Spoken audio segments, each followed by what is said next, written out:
Eder. Mac. Pallister. Oggi 23 dicembre confermo di avere la disponibilità di uno studio in via Donadoni numero 36A.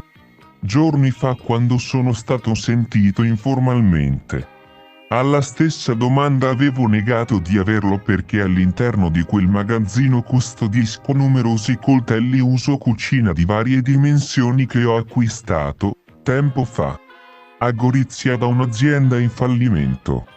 Per arrotondare la mia scarsa pensione, faccio l'arrotino e, all'interno del magazzino, ho predisposto un piccolo laboratorio dove sono solito affilare coltelli su richiesta degli ormai abituali clienti. Sono disposto ad accompagnarvi sul luogo per farvi visionare il suo contenuto. Sono anche disposto ad autorizzarvi a visionare l'interno del mio appartamento di via Verrocchio.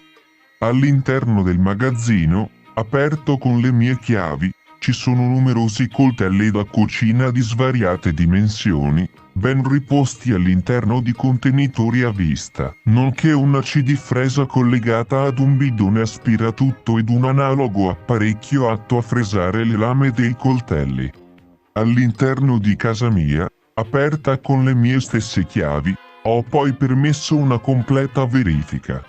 All'interno dell'armadio della nostra camera da letto, tra varie borse presenti, c'era una borsetta da donna contenente tutti gli effetti personali di Liliana, ovvero il portafoglio con all'interno il bancomat, patente di guida, tessera dell'autobus, Green Pass, denaro contante e documenti vari, nonché i soliti effetti personali tipicamente custoditi dalle donne all'interno delle proprie borse.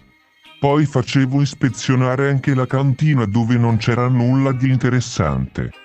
Ho riferito ad altri inquirenti che Liliana è scomparsa con dietro i propri effetti personali perché ero convinto che fosse così e non mi sono accorto della presenza di tali effetti all'interno della borsa che c'era nell'armadio della camera da letto. So che mia moglie ogni tanto faceva visita o si incontrava con un suo ex collega di lavoro che si chiama Bruno Fulin. Vorrei precisare che, già alcuni giorni addietro, alcuni inquirenti erano venuti a casa mia ed anche a loro avevo consentito di ispezionare l'appartamento. Questi avevano visionato anche all'interno dell'armadio ma non il contenuto delle borse. Ehi, non dimenticare di iscriverti a questo canale.